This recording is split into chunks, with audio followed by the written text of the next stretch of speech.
കുറച്ച് കൊഴുക്കട്ട ഉണ്ടാക്കാമെന്ന്. അതിന് വേണ്ടി ഇത് മാവ് നല്ലോണം കുഴച്ചെടുക്കുക. ഇത് പഞ്ചസാരയും തേങ്ങയും കൂടെ മിക്സ് ചെയ്ത് വെക്കുക. അതിൻ്റെ കൂടെ കുറച്ച് ഇടനേല എടുത്ത് വെച്ചിട്ടുണ്ട്. ഇടനേപ്പം ഉണ്ടാക്കുന്നുണ്ട്. അപ്പം നമുക്ക് ഉണ്ടാക്കാൻ തുടങ്ങാം. അപ്പം നമ്മുടെ മാവ് റെഡി ആയിട്ടുണ്ട്.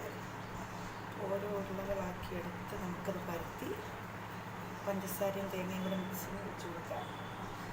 എന്താണ് ഇതിലോട്ട് ഫില്ലിങ് വെച്ച് കൊടുക്കാം.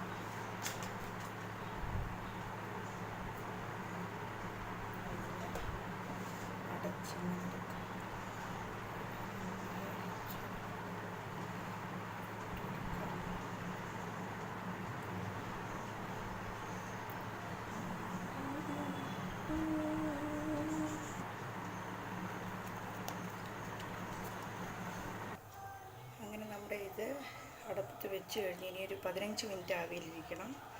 അത് കഴിയുമ്പോൾ നമുക്കെടുക്കാം.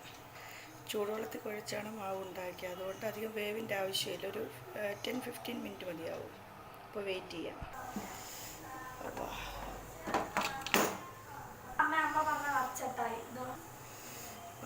ഇടനേരയുടെ നല്ല മണം. അപ്പോൾ റെഡി ആയിട്ടുണ്ട്.